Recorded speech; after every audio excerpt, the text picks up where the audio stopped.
اتمنى تعملوا اشتراك في القناه بتاعتي الاولانيه. الحلقه الثالثه من مسلسل انسيشابل. تبدا الحلقه مع باتي ونوني وهما بيختاروا سوا لبس باتي واللي بتجهز نفسها علشان هتسافر مع بوب لولايه الاباما واللي هيكون فيها مسابقه لملكات جمال الولايه، وبوب هياخدها معاه علشان تشوف جو المسابقات وتعرف البنات بيتصرفوا ازاي في المسابقات اللي زي كده. ده غير انه هيقابلها بستيلا روز خبيره تدريب ملكات الجمال اللي علمت بوب تدريب البنات وليها عليه فضل كبير قوي. في الوقت ده بوب بيكون في البيت وبيجهز نفسه هو كمان، بس كورلي بتكون متضايقه شويه عشان بوب هيمشي ومش هيحضر الحفله بتاعتها، لكن بوب بيفهمها انه عاوز يرجع لمكانته في تدريب البنات، وباتي هي فرصته عشان يحقق ده، خصوصا وانه متعاطف قوي معاها بسبب اللي هي شافته في حياتها. بعدها كورلي بتتفاجئ ان براندي اختها جت عشان تزورها، لكن كورلي بتقابلها مقابله مش لطيفه وبتقول لها ان عندها حفله ومش هينفع يكون فيها اطفال. براندي بتقرر انها تمشي، لكن بتتفاجئ ان العربيه بتاعتها عطلانه، وكورلي بتوافق انها تقعد عندها لغايه لما يشوفوا حد يصلح العطل بتاع العربيه دي. وبيوصل برناند اللي بيكون جايب اكل من مراته لكورلي اللي بتتفاجئ ان اختها براندي بتعجب بيه من اول نظره. ده غير انه بيعرض عليها يصلح لها العربيه، بس بيعرف ان العطل اللي في العربيه مقصود. وكورلي بتتخانق مع براندي عشان هي اللي عملت كده قصد، عاوزه تقعد معاها عشان تخليها تصرف عليها وعلى اولادها، ده كله عشان براندي مضيعه كل فلوسها في لعب الكوتشينه. كورلي بتتفاجئ ان برناند بيقول لها كلمه مش لطيفه عن تربيتها وهي واختها، وده بيخليها بتغير فكرتها عنه خالص، تفقد اعجابها بيه في لحظه لانها بتفتكر جوزها بوب واللي عمره ما قال لها كلمه تجرحها من اول يوم عرفته فيه لغايه دلوقتي. بوب بيقول لباتي ان ستيلا روز اسطوره في مجالها وانها ضربت بنات كتير قوي وكسبت بيهم مسابقه ملكات الجمال. باتي بتقابل ستيلا واللي بتعجب بيها قوي وبتعرفها على روكسي ملكه الجمال المسابقه والمساعده بتاعتها علشان تساعدها في انها تعرف كل التفاصيل عن المسابقه. روكسي بتكون لطيفه قوي مع باتي وبتساعدها في ترتيب الشنط بتاعتها، وبتحكي لباتي على قصتها وانها كانت بتتعرض للتريقه من اصحابها، لكن ستيلا قدرت تخليها تتحدى كل الظروف دي وتكسب مسابقه ملكه جمال. باتي بتقول لها ان قصتها فيها شبه كبير من القصه بتاعتها، وبوب بيعمل معاها زي ما ستيلا عملت معاها بالظبط، علشان كده هي معجبه بيه قوي. في الوقت ده نوني بتكون مع دونالد صاحبها وبتحكي له انها قلقانه على باتي عايزه تطمن عليها، فبيقترح عليها انهم يروحوا سوا وراها، وبتسمعهم ديكسي وبتقرر انها تروح معاهم وبتقول لهم انها عاوزه تنتقم من بوب عشان يتحرش بيها، بس نوني بتعرفها ان هي وامها اللي اخترعوا القصه دي، وبتقول لها انها مسافره عشان تطمن على باتي لانها معجبه ببوب وخايفه عليها لحسن تحط نفسها في مواقف وحشه، لكن ديكسي بتقول لها برضه هاجي معاك وبتقنعهم انهم يسافروا كلهم بالعربيه بتاعتها. روكسي بتتفاجئ ان بوب بيعامل باتي بطريقه قاسيه شويه، لكن بوب بيكون عاوز يعلم باتي الالتزام، بيقول لها ان الالتزام وتنفيذ الاوامر هو اول خطوه للنجاح. وبنعرف ان ستيلا وبوب ما كانش بينهم علاقه شغل وبس، لكن كان بينهم اعجاب متبادل وعلاقه رومانسيه خفيفه، ومن الواضح كده ان ستيلا لسه معجبه بيه لغايه دلوقتي وبتحاول بكل جهدها انها تجذب انتباهه ليها. ستيلا بتتكلم مع باتي وبتقول لها ان بوب انتهازي وما بيحبش حد غير نفسه وانه ما بيهتمش بيها زي ما هي فاكره، عشان كده هي بالنسبه له فرصه لتحسين اوضاعه بعد الفضيحه اللي حصلت له، ولو هي فشلت هيرميها زي ما رمى بنات كتير غيرها وسابهم. باتي بتستغرب قوي من كلام ستيلا واللي بتكمل كلامها وبتحكي لها ان بوب عمل معاها كده زمان، وبعد ما علمته الشغل وفضلت معاه وقت كبير تدربه لحد ما بقى محترف سابها وبعد عنها خالص وما بقاش يسأل فيها، عشان كده ستيلا تطلب منها تسمع كلامها وهي هتساعدها عشان تتعلم الاتيكيت الخاص بالمسابقه. وروكسي بتكون متحمسه قوي لكده. بوب بيكون سامع كل اللي بتقوله ستيلا وبيعرف انها مكاره وعاوزه تاخد باتي منه عشان تكون هي المدربه بتاعتها، فبيدخل عليهم وبيعرفهم انه عازم باتي على الغداء وبياخدها وبيمشي من قدامه. باتي بتكون قاعده مع بوب هي قلقانه منه بسبب الكلام اللي قالته لها ستيلا، وبتساله هل هو انتهازي فعلا، فبيجاوب بكل صراحه وبيقول لها ايوه، وبيقول لها انها انتهازيه هي كمان، وبيفكرها ان ما كانش عندها اي فكره عن مسابقات ملكات الجمال، ولما عرفت انه ممكن يخليها ملكه جمال انتهزت الفرصه ووافقت على طول. باتي بتتهمه انه معلمهاش اي حاجه من اول ما وصلوا، فبيفاجئها انه علمها ازاي تمشي زي الموديل من غير ما تحس، وبيطلب منها تعمل الخطوات اللي طلبها منها طول اليوم. باتي بتلاقي نفسها بتمشي زي الموديلز بسهوله وبتفرح قوي وبتقول لبوب انه عبقري. بالليل باتي بتقعد مع ستيلا وروكسي في الكافيه وبتتفاجئ ان ستيلا وبوب بيتنافسوا عليها عشان حد فيهم هو اللي يدربها. باتي بتحس بالخيانه منهم هما الاثنين، حتى روكسي اللي كانت فاكراها صاحبتها بتكتشف انها شريكه معاهم في اللعبه دي، فبتزعل جامد وعشان تتغلب تتغلب على صدمتها فيهم بتقرر انها تشترك في مسابقة للأكل في المطعم. وبيوصل بوب بيحاول يمنعها بس هي ما بتسمعش كلامه، وبتعرفه انها عرفت الخدعة بتاعته هو وستيلا. بس بوب بيحاول يكسب ثقتها من تاني، وبتطلب منه يثبت لها انه فعلا عاوز يساعدها ومش بيخدعها، وعشان تصدق كده لازم يشترك معاها في المسابقة. بوب بيوافق وبيشترك في المسابقة وبيكسبها كمان، وبيكسب ثقة باتي من تاني. ستيلا ما بيكونش عاجبها اللي بيحصل، فبتقرر انها تدخل في منافسة بوب، وبتقول لها انها توصل بروكسي لمسابقة ملكة جمال الولايات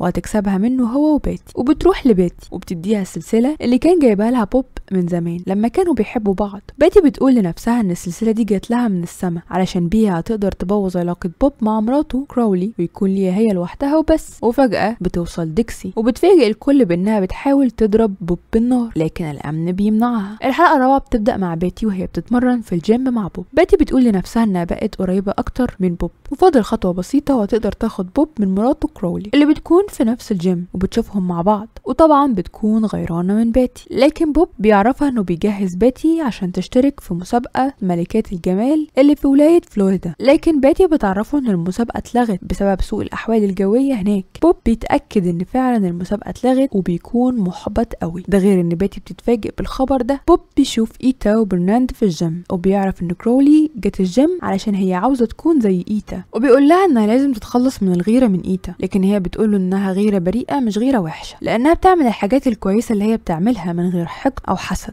بوب وكراولي بيروحوا يتكلموا مع ايتا وبرناند، وبيعرفوا ان ايتا قررت انها تعمل منظمة جديدة للامهات العاملات، وبتعرض على كراولي انها تكون معاها في المنظمة دي. كراولي بتفرح قوي، تقترح عليها يعملوا حفلة افتتاح كبيرة للمنظمة. ايتا بتعجبها الفكرة وبتقرر انها تعمل مسابقة ملكة جمال للام وبنتها. طبعا ايتا بترسم انها تكسب المسابقة هي ومنجوليا بنتها، وبوب بيكون محبط قوي عشان انجيلا مامة باتي مش مؤهلة انها تكون ام مثالية، وهتضيع اي مجهود هيعمله مع باتي عشان خليها ملكة جمال الولاية. باتي بتقرر انها تدخل المسابقة مع كراولي اللي هتقوم بدور مامتها. باتي بتكون مبسوطة بكده علشان هتقدر تعمل مشاكل بين بوب وكراولي، وبكده بتكون مكملة في خطتها الشريرة اللي هتخطف بيها بوب من كراولي. لكن باتي بتتفاجئ ان مامتها انجيلا رجعت من السفر، وبتسأل باتي هي ليه مش عاوزاها تدخل معاها المسابقة. باتي بترد عليها وهي زعلانة وبتقول لها عشان انتي سافرتي وسبتيني. انجيلا بتقول لها انها كانت بتتعالج من ادمان الكحول، وبتقول لها انها عاوزة تعوضها عن ايام طفولتها اللي حست انها ظلمتها فيها لما كانت مريضة بادمان الكحول. عشان كده هي قررت انها تعتني بنفسها الاول، وبعدها هتكون مؤهلة انها تعتني بيها وتكون ام مثالية في حياتها. لكن باتي بتقول لها ان في مناسبات كتير قوي فاتتها وكانت مستنية انها تكون معاها، وانها بسبب غيابها عنها بقت مسؤولة عن نفسها من وهي صغيرة. بوب وكراولي بيوزعوا ورقة دعاية للمسابقة، وبيتفاجئوا بان ريجينا وبنتها ديكسي قرروا انهم يشاركوا، وبيكونوا متغاظين منها قوي، خصوصا كراولي اللي بتشوف ريجينا وهي واقفة مع ايتا، فبتقول لها ان الست دي شريرة ومش هينفع تنظم المنظمة بتاعتهم. ايتا بتقول لها انهم لازم يلاقوا طريقة دبلوماسية عشان يبعدوها عنهم، زي انهم يغلبوها في سابقة ملكة جمال الام وبنتها. ايتا بتروح لجوزها برناند، وبيكون بوب واقف معاهم، وبتقترح عليهم انهم يتشاركوا سوا في تنسيق الحفل. بوب بيتفق مع برناند انهم يتقابلوا سوا عشان يتفقوا على ترتيبات الحفلة، وبيطلب من كورلي انها تاخد باتي ويروحوا ياكلوا اكل صحي زي السلطة مثلا. لكن كورلي بتعزم باتي على وجبة من الوجبات السريعة في المطعم اللي بتشتغل فيه انجيلا مامة باتي. لكن انجيلا بتتجنن لما بتشوف باتي مع كورلي، وبتتكلم معاهم بطريقة وحشة قوي، وبتقول لباتي ان مفيش حد في الدنيا هيقدر يعوضها عن مامتها، وبتتهم كورلي انها بتدور على مصلحتها وبس، حتى لو ده هيكون على حساب سعادة ام مع بنتها. باتي بتقرر انها تمشي من المكان، لكن كورلي بتطلب منها ما تزعلش من مامتها، وان كل كلامها اللي بتقوله من كتر من انها بتحبها وعاوزة مصلحتها. بس باتي بتكون متضايقة عشان هي شايفة ان مامتها انسانة فاشلة، فبتقوم كورلي واخداها على بيتها وبتوريها ألبوم صور ليها وهي صغيرة، وبتقول لها ان عيلتها كانت فقيرة قوي وفشلت انها توفر لها الجو المناسب علشان تتعلم وتكون بنت ليها مكانة في المجتمع، وان اهلها كانوا بيشتغلوا عند عيلة بوب، وبوب لما شافها وقع في حبها من اول نظرة وقدر يوفر لها الحب والاسرة والمستقبل. كورلي بتقول لباتي ان احساسها بفشل مامتها لازم يكون دافع ليها عشان تقدر تحقق احلامها وطموحاتها. باتي بتقول لنفسها انها حست بحنان الام مع كورلي، وده حصل في وقت قصير قوي، وبتقرر وبتقرر انها مش هتبوظ علاقة كورلي وبوب. بعدها بيتي بتعرف من بوب وكورلي ان منجوليا انسحبت من المسابقة، وده بسبب الخلافات اللي حصلت بينها وبين مامتها ايتا، وبيقولوا لها ان فرصتها في الفوز بالمسابقة بقت اكبر بكتير. لكن بيتي بتتفاجئ ان مامتها بتكون هي الام المسؤولة عن صاحبتها نوني، وقررت انها تشارك معاها في المسابقة، وبتقول لها ان زي ما هي قررت تشارك في المسابقة من غير امها الحقيقية، هي كمان هتشارك في المسابقة من غير بنتها الحقيقية. نوني بتقول لباتي ان مامتها هي اللي غصبتها على كده، لكن باتي ما بتشغلش بالها بيها خالص، وبتتكلم مع مامتها وبتقول لها انها عاوزة تبوظ لها اجمل لحظات حياتها. بعدها كورلي بتتفاجئ ان في حد بوظ لها الفستان بتاعها وبتاع باتي، وباتي بتكون فاكرة ان مامتها هي اللي عملت كده، لكن بوب بيقول لها ان الحاجات دي من اختصاص ريجينا وبنتها ديكسي، وبيطلب منهم ما يقلقوش انه عنده حل مناسب للمشكلة دي. تبدأ الحفلة وبوب برنارد